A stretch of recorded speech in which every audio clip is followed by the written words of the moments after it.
आणि मध्य पूर्वेतील वाढत्या तणावाच्या पार्श्वभूमीवरती काल पंतप्रधान मोदींच्या उपस्थितीत दिल्लीमध्ये केंद्रीय सुरक्षा सल्लागार समितीची बैठक पार पडली आहे। या उच्चस्तरीय बैठकीमध्ये मध्य पूर्वेतील सध्याची परिस्थिती, तिथे राहणाऱ्या भारतीय नागरिकांची सुरक्षा, ऊर्जा पुरवठ्यावरती होणारा संभाव्य परिणाम आणि प्रादेशिक स्थिरतेशी संबंधित विविध मुद्द्यांवरती चर्चा झाल्याची माहिती मिळते। संरक्षण, परराष्ट्र आणि गृह मंत्रालयातील वरिष्ठ अधिकारी या बैठकीला उपस्थित होते।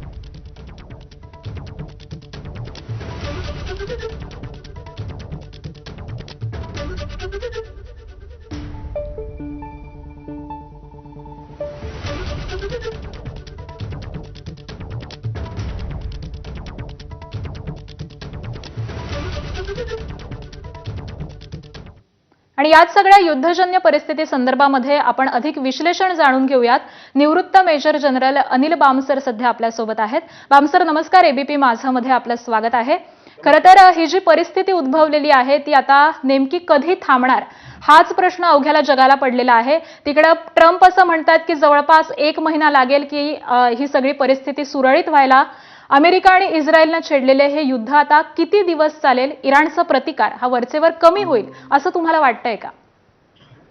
जे इनपुट सध्या येत आहेत त्याच्यामध्ये दिसून आलं आहे की इराणने थोडं माघार घेतली आहे आणि त्यांनी ओमानच्या फॉरेन मिनिस्टरच्या थ्रू अमेरिकेशी साध्य केलाय आपलं बोलचाल आणि सांगितलंय की आम्ही वाटाघाटी करायला किंवा निगोसिएशन्स किंवा बोलचाल करायला तयार आहोत।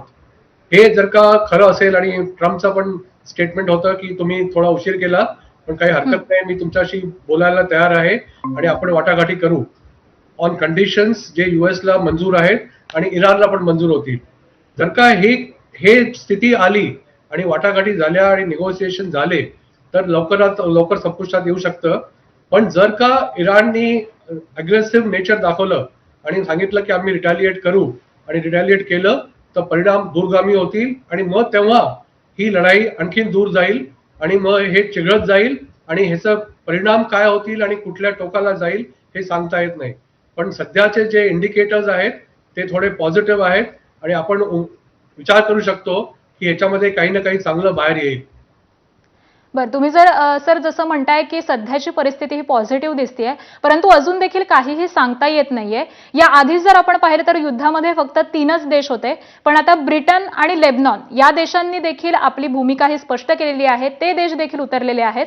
त्यामुळे युद्ध हे इतर देशांमध्ये आता विस्तारतंय असं आपल्याला वाटतंय का?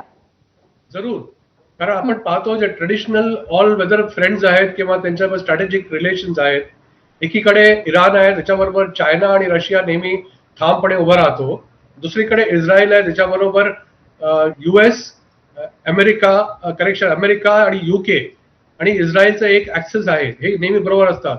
ओमान सध्या दोन्हीकडे बोलतो आहे पण त्याचा झुकाव जास्ती इराणकडे आहे। जे लेबनॉन आणि बाकी लोक मध्ये आलेले आहेत त्यांनी आपण पाहिलं आहे की कशा प्रकारे हिजबुल्ला असो का हमास असो हेना संधी पाहिजे असते की कशा प्रकारे इस्रायलला त्रास दिला जाईल। आणि बरोबरच आपण पाहतो की इतकी वर्ष जेव्हा इराण म्हणत होतं की डेथ टू इस्रायल आणि डेथ टू अमेरिका, त्याच्यावर त्यांनी नेहमी इस्रायलच्या विरुद्ध लेबनॉन असो, गाझा असो, सिरिया असो की कुठलेही जे आजूबाजूचे देश आहेत जे टपलेले असतात की कशा प्रकारे इस्रायलला संपुष्टात आणता येईल। आणि इराणने खूप तिथे खर्च केला आहे, फंड सप्लाय केले, ॲम्युनिशन सप्लाय केलंय, ट्रेनिंग सप्लाय केलंय। त्याच्यामुळे एक्झिस्टन्सचा जो जेव्हा विषय येतो तेव्हा कुठलाही प्राणी, तो देश असो किंवा छोटा प्राणी असो, जेव्हा त्याच्यावरती ओलमडते तेव्हा तो रिटॅलिएट करणार। आणि जर का या वेळेला इराणनी एक्सेप्ट नाही केलं, कारण अल्टिमेटली इराणचं नष्ट होईल जेव्हा ते अमेरिकेशी तोंड देतील, म्हणून बेस्ट आहे की इराणनी हे कंट्रोल करावं। अदरवाईज जसं तुम्ही म्हणालात की हे हळूहळू वाढणार आणि एकदा पेटलं की मग ते कंट्रोल करणं खूप डिफिकल्ट होईल।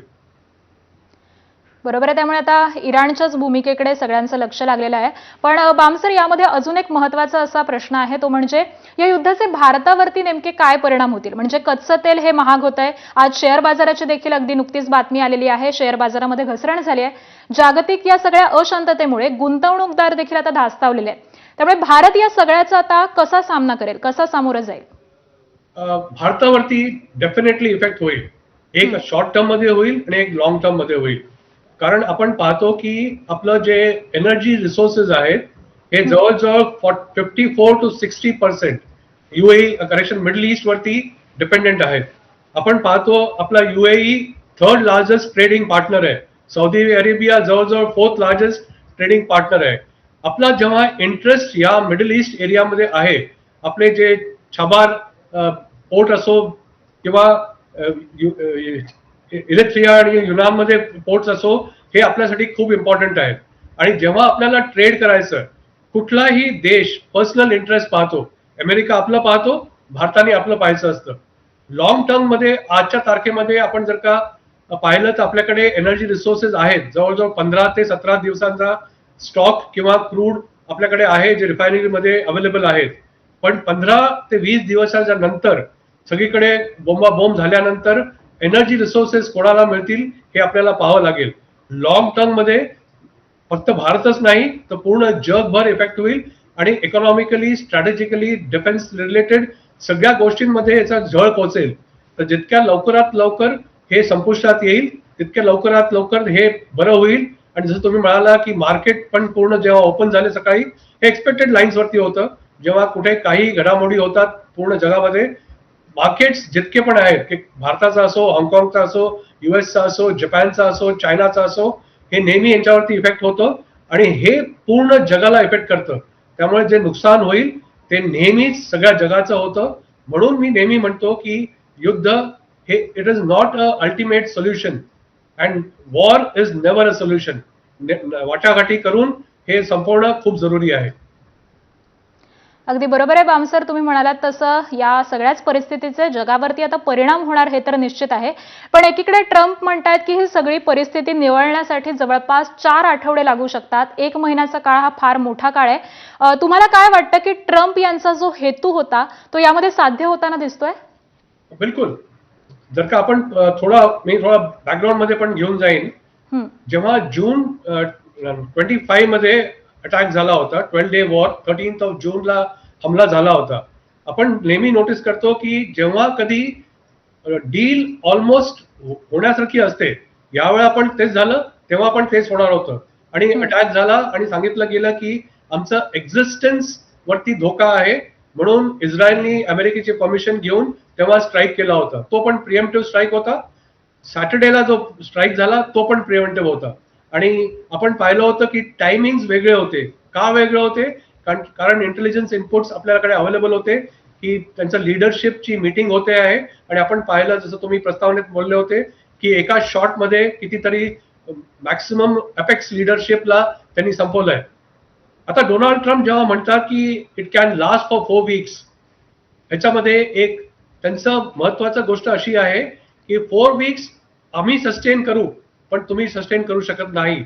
आम्ही तयार आहोत for a long drawn war. आपण पाहतोय की जे इस्रायल आणि हमासचं झालं ते किती दिवस चिघळलं, जोपर्यंत की अल्टिमेटली लोकांनी इंटरव्हीन करून ते नाही थांबवलं. त्याच्यामुळे Israel with support of US, आणि युएसचं पॉवर जर का पाहिलं तर ते कितीतरी पटीने मोठा आहे ऍज कम्पेअर टू इराण.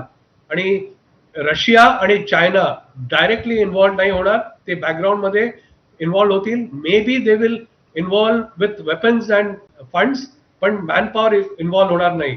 या वेळेला कदाचित अमेरिका आपल्या जुन्या जितके त्यांचे फेलियर्स होते, जितके पण राष्ट्र, ते व्हेनेझुएला असो का इराक असो का व्हिएटनाम असो का अफगाणिस्तान असो, त्यांनी पाहिलं होतं की जेव्हा त्यांचे ट्रुप्स डिप्लॉय होतात नुकसान त्यांचंच होतं. तर यावेळेला पॉसिबली इराणमध्ये रेजिम चेंज झाल्यानंतर ते आपले ट्रुप्स डिप्लॉय नाही करणार, कारण त्यांना माहिती आहे की नुकसान किती होतं. पण ते ऍट अ डिस्टन्स राहून 1 महिना, दॅट इज अबाउट 4 weeks ची तयारी दाखवत आहेत. पण माझं विश्लेषण असं आहे की हे त्याच्या आधी संपुष्टात यायला पाहिजे. बरं, तुम्ही सर आता इराणमधील अंतर्गत संघर्षाचा देखील उल्लेख केलात. इराणमध्ये देखील आता सध्या अंतर्गत संघर्ष आपल्याला दिसून येतोय. एकूणच इराणचं भवितव्य आपल्याला आता काय दिसतंय? आपण पाहतो इराणमध्ये ऍज ऑफ टुडे हे अयतुल्ला खोमेनीचा ठार मृत्यू झाल्यानंतर 2 तबके आहेत. एक तबका आहे जो सेलिब्रेट करतोय, एक तबका आहे जो रिलिजियसली फॅनेटिक्स आहेत, जे ज्यांना अयतुल्ला खोमेनी बरोबर आणि इस्लामिक रेव्होल्युशनरी गार्ड कोर वरती त्यांचा पूर्ण विश्वास आहे. इराणमध्ये सिस्टम आहे, की फॉलोअप किंवा सक्सेशन कसं व्हायला पाहिजे. जेव्हा अयातुल्ला खोमेनी जेव्हा जिवंत होते, पॉसिबली त्यांनी कधीच सक्सेसर निवडला नाही, कारण कुठलाही तानाशाह कुठल्याही देशामध्ये सक्सेसर नॉमिनेट करत नाही, कारण त्याचे धोके असतात. पण त्यांच्याकडे सिस्टम आहे. त्यांचा एक आर्टिकल 111 म्हणून आहे, ज्याच्यामध्ये लिहिलेलं आहे की जेव्हा कधी जरूरत पडेल तेव्हा प्रेसिडेंट, सध्या मसूद पेझेशकियान, नंतर त्यांचा एक क्लरिकल हेड असतो जो अराफी म्हणून आहे, अयातुल्ला अराफी, त्यांनी, आणि एक ज्युडिशरीचा हेड असतो. या तिघांनी मिळून आता सध्या कमान सांभाळली आहे. पण ही कमान जी आहे ही सेम लेगसीवरती आहे जी इस्लामिक रेव्होल्युशनरी गार्डचा पूर्ण कंट्रोल आहे.